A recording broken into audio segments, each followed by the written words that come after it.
D'abord, les organisateurs de nous avoir permis, de nous avoir donné cette occasion pour participer dans ce congrès.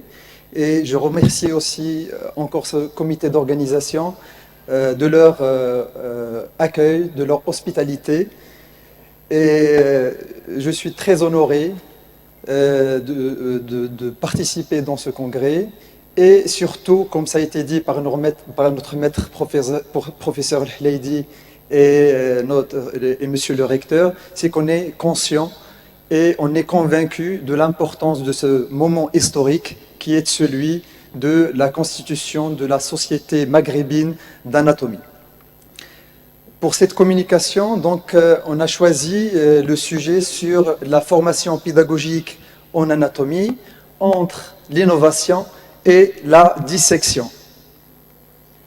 En guise d'introduction, donc on sait que l'anatomie occupe une place importante et primordiale et incontournable pour tout étudiant du vivant. Ça concerne donc la formation des médecins, des infirmiers, donc de tous les intervenants dans les soins pour les patients. C'est un module majeur de l'enseignement des études médicales, chose qui a été confirmée lors de la réforme des études médicales mise en œuvre au Maroc progressivement depuis l'année 2015, après un travail de réflexion lancé depuis 2005. Alors, la réflexion sur les moyens pédagogiques en anatomie, ce n'est pas un sujet qui date d'aujourd'hui. C'est un sujet qui est passionnant, qui est ancien et qui fait surface à chaque fois quand il y a de nouveaux éléments. Donc, les choses qui motivent donc la discussion sur ce sujet, c'est le fait que l'apprentissage et l'enseignement de l'anatomie est souvent demande un certain degré d'abstraction qui est souvent déconcertant et décourageant pour l'étudiant. Donc les enseignants cherchent à chaque fois le moyen pédagogique qui permet de transmettre l'information de la façon et de la manière la plus facile et la plus didactique. Deuxièmement, l'avènement des nouvelles technologies qui cherchent à se trouver une place dans les laboratoires d'anatomie et aussi le fait qu'on cherche donc la place de la dissection comme moyen pédagogique dans l'ère du numérique. Il y a un autre élément, c'est qu'on assiste actuellement à une augmentation importante des étudiants dans nos facultés. Il y a certaines facultés qui ont environ 400 étudiants dans leur promotion et ça nous fait à réfléchir sur la meilleure méthode la plus efficace pour garder une qualité d'enseignement.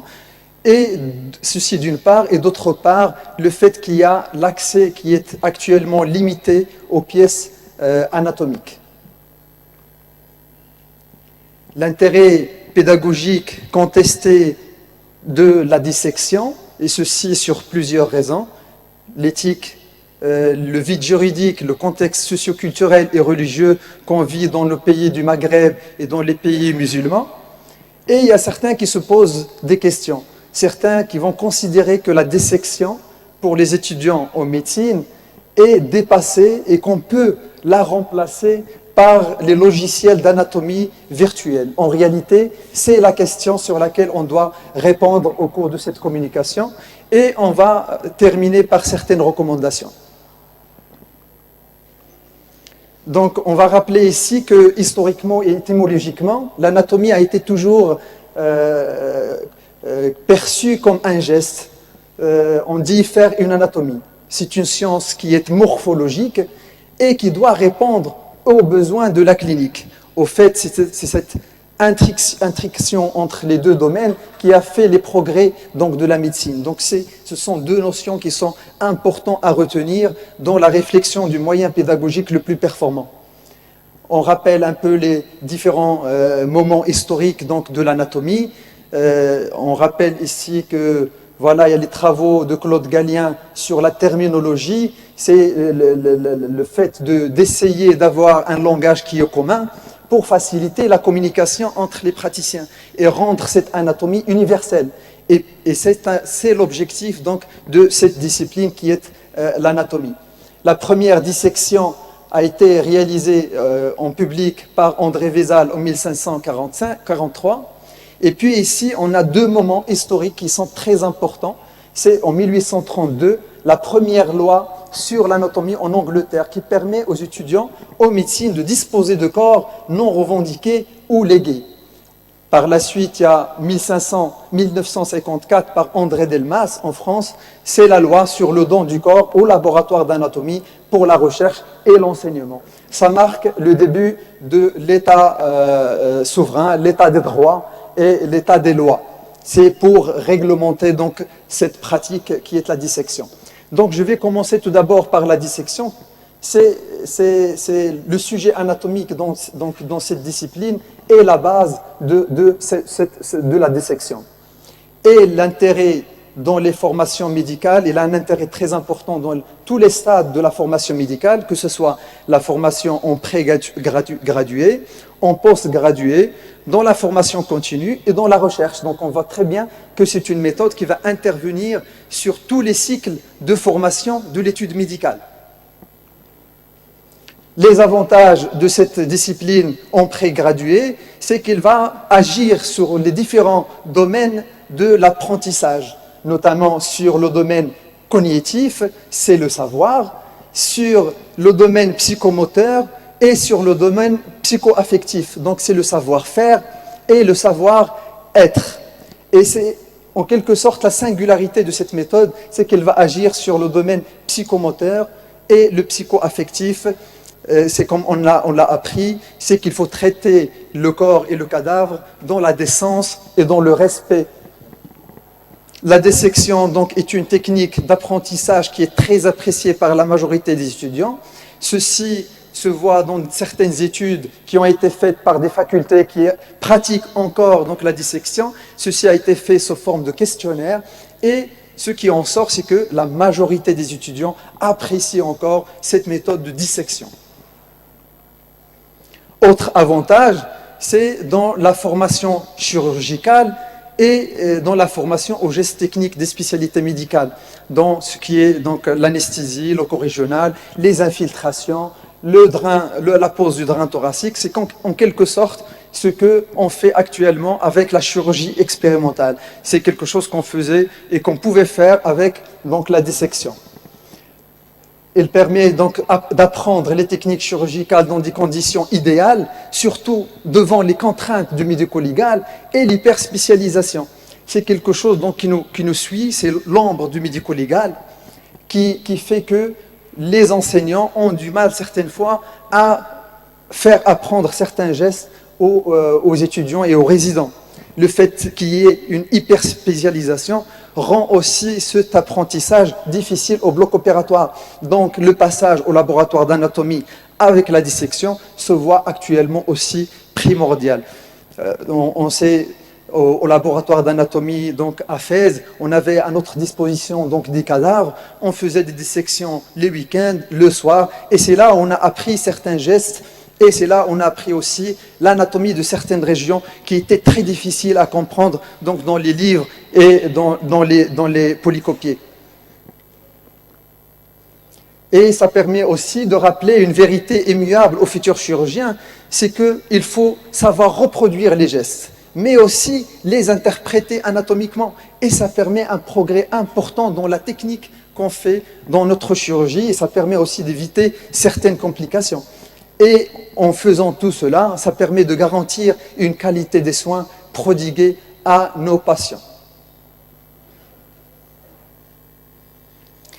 Autre avantage donc en matière de recherche, qui d'entre nous n'a pas entendu au moins une fois que de toute façon en anatomie tout a été décrit. En disant cela, il faisait référence à la dissection. Et c'est quelque chose qui est complètement fausse, parce que le champ de la recherche en dissection est inépuisable. Il y a encore plein de choses à découvrir, notamment en matière d'études des variations anatomiques, dans la morphométrie, la microvascularisation des organes et des tissus. Les techniques donc, chirurgicales changent actuellement et génèrent de nouvelles interrogations. Et la dissection permet donc l'élaboration l'évaluation de nouvelles techniques chirurgicales. Je donne ici l'exemple du laboratoire d'anatomie à Fès. Il y avait certains abords qui ont été développés dans ce laboratoire, notamment l'abord antérolatéral du rachis dorsal. Et ça correspond aussi, ça répond aussi au dogme qui est utilisé actuellement pour les laboratoires de simulation, c'est que jamais la première fois sur le vivant. C'est la même chose aussi, c'est aussi un principe qui peut défendre aussi la dissection actuellement. Donc la dissection, comme tout moyen, il a certains inconvénients. L'inconvénient, c'est le coût, c'est le fait qu'il y ait beaucoup d'étudiants, c'est la difficulté logistique à organiser des séances de dissection pour chaque étudiant ou chaque groupe d'étudiants. Donc ça demande des efforts importants et ça a un coût qui est élevé. Et puis, il y a encore cette angoisse qui peut être perçue par certains étudiants devant la mort. Donc, mais comme on a vu tout à l'heure, la majorité des étudiants donc, apprécient cette technique. Le principal handicap actuellement de cette technique, c'est la non-disponibilité des sujets anatomiques. Et comme j'ai vu sur donc, cette recherche bibliographique, les 3 points qui en sortent les plus importants, c'est l'éthique religieuse, le vide juridique et le contexte socio-culturel de nos pays maghrébins. Donc, et là, on va voir l'éthique religieuse musulmane. Il y a un travail très important et très intéressant. C'est un travail qui a été mené par l'équipe d'anatomie de Marrakech autour d'une table ronde. Ils ont invité donc plusieurs intervenants, des gens de religion, des enseignants, pour discuter de ce sujet. Ce qui en sort en conclusion, que c'est une pratique qui est religieusement licite. Et puis, ils ont sorti par plusieurs donc, recommandations qui correspondent donc au principe même de la dissection. Ce qu'on peut retenir ici, c'est que l'enterrement du corps à la fin de ces utilisations doit être fait selon le rite musulman et que la crémation n'est pas admise. Maintenant, je parle du vide juridique. J'ai repris le même terme qui a été utilisé dans les articles et je reprends les 2 dates qu'on a vues dans le rappel historique. Et je prends aussi donc, le cas du Maroc. Le Maroc, donc, on a adopté en septembre 1999 une loi sur le don et le prélèvement d'organes et des tissus. On voit déjà qu'on est très en retard, d'une part, et d'autre part, on voit qu'on n'a pas encore une loi qui parle et qui traite directement la dissection. C'est des conclusions qu'on est en train de tirer à travers une loi qui parle d'un autre problème, qui parle du don d'organes et de la transplantation. Donc, le texte de loi en question, c'est celui-là. C'est la loi 1698. Et ceci, c'est son premier chapitre qui parle des dispositions générales. Et on peut voir ici, dans son article numéro 3, le don, le prélèvement ou la transplantation d'organes humains ne peut avoir qu'un but thérapeutique et scientifique. But thérapeutique, donc on l'a compris, le but scientifique reste encore à définir. On est content quand on voit ça, mais il faut savoir qu'est-ce que ça veut dire dans cette loi, donc le but scientifique. Et on vient à l'article 23 où on voit qu'aucun prélèvement à but scientifique autre que celui ayant pour objet de déterminer les causes du décès ne peut être effectué sans le consentement du défunt exprimé directement dans les formes et en cas de position des personnes prévues. C'est un texte de loi, il est un peu compliqué, mais en quelque sorte, ça voudrait dire que la dissection directe sur le cadavre ne peut avoir qu'un seul objectif, celui d'autopsie, pour déterminer la cause du décès. Autre cela, il y a une barrière, c'est le consentement du défunt de son vivant ou la non-opposition des familles. Donc ça constitue un premier handicap pour la dissection. Et bien sûr, donc, il est puni tout celui qui va donc effectuer donc, en dehors de cette loi. La section 3, on voit que dans le prélèvement sur une personne décédée dans certains hôpitaux publics, donc cette dissection ne doit se faire que dans les hôpitaux publics agréés et dont la liste est fixée par le ministre de la Santé. Donc ça constitue un deuxième handicap, ça veut dire qu'on a exclu les laboratoires d'anatomie qui se trouvent au niveau des facultés. Donc c'est un deuxième handicap pour la dissection. Et quiconque effectue donc ce prélèvement donc, est passible de 2 à 5 ans de prison et 5 000 à 50 000 euros d'amende. Ça veut dire qu'on a mis dans le même sac celui qui va faire un prélèvement clandestin et l'enseignant qui va faire la dissection dans le laboratoire d'anatomie. Concernant maintenant le contexte socio-culturel, donc on connaît très bien nos traditions et notre culture maghrébine. On sait très bien, on dit donc ikramul meyyiti dafne. Ça constitue un handicap très important, que ce soit pour le don d'organes et que ce soit pour, donc pour la dissection.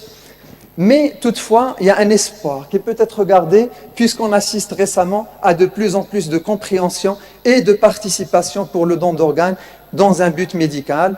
Et il faut peut-être instaurer un système de don de corps pour les laboratoires d'anatomie. Pour les autres moyens pédagogiques, donc il y en a plusieurs moyens pédagogiques, il y en a beaucoup. Ce qui est important, c'est qu'ils ont le même principe, les mêmes avantages et les mêmes inconvénients. Donc on peut voir qu'il y a les films 3 dimensions, la modélisation 3D, les maquettes d'anatomie, la table de dissection virtuelle. Donc il y en a plusieurs moyens d'innovation donc, en matière de pédagogie en anatomie. Les avantages sont nombreux et sont très intéressants. C'est qu'il n'y a aucun produit chimique ou équipement particulier. Toutes les fonctions sont réutilisables et le nombre de cas est illimité. Perspective de dissection, ici entre parenthèses, est indéfinie. La reproductibilité aussi des dissections, c'est très important. Et on connaît très bien aussi donc l'effet et les avantages de l'apprentissage par le jeu, l'effet donc ludique de l'apprentissage. Donc c'est prouvé, donc c'est quelque chose de très intéressant concernant ces moyens. Matériel à d'innombrables aussi travaux de recherche et de publication. J'ai rapporté ici quelques exemples, il y en a plein, il y en a beaucoup quand on fait une recherche, donc on tombe sur beaucoup. Mais ici, ce qu'on peut remarquer, c'est que cette recherche-là, elle ne sert pas l'anatomie morphologique. Il va servir plus les moyens techniques utilisés pour faire et montrer ce qui existe déjà. C'est-à-dire que ça ne sert pas vraiment l'anatomie dans sa définition et dans son but donc, initial. Les inconvénients, le terme même d'anatomie virtuelle donc, pose problème pour une science qui est morphologique. On vient de le dire, donc cette discipline va intervenir surtout dans l'enseignement prégradué. On a parlé de la recherche, c'est que c'est plus en faveur de la technique. Les logiciels d'anatomie peuvent venir en complément. C'est quelque chose qu'on retrouve même dans les articles publiés par les constructeurs. Même les constructeurs par eux-mêmes, dans leurs articles, ils disent que c'est un complément au cours et à la dissection. Alors, en conclusion, dans notre recherche, donc, on n'a pas trouvé beaucoup d'études et beaucoup de travaux qui vont comparer directement l'impact des différentes méthodes sur l'apprentissage en anatomie. Peut-être qu'il faut avoir plus d'études pour comparer les différents moyens pédagogiques pour pouvoir les départager. La dissection est un moyen pédagogique incontournable, surtout en post-gradué. Et comme on l'a vu, il intervient dans tout le cycle de formation médicale. Mais le constat actuel, c'est que la dissection est une discipline qui est en voie de disparition pour des considérations, comme on l'a prouvé, qui ne sont pas pédagogiques, pour des considérations qui sont autres que la pédagogie. Moi, je pense que peut-être cette société d'anatomie maghrébine, peut-être que ça doit être un des objectifs de cette société. C'est d'essayer de changer la situation actuelle. Peut-être qu'il faut agir auprès des politiciens, auprès des magistrats, auprès des procureurs et pourquoi pas faire un texte de loi qui est consacré spécialement à la dissection et pas une loi qui parle de don d'organes ou d'autres. Si on peut. Et si on ne peut pas, peut-être qu'il faut faire une loi où on va limiter les intervenants, c'est-à-dire donner la main au procureur général, et c'est à lui seul qui va faire son enquête peut-être pour donner un cadavre qui est non légué au laboratoire d'anatomie. Et je termine par cette fameuse phrase avec la dissection. La mort est plus que jamais au service de la vie. Il nous faut la défendre avec la plus grande punissance.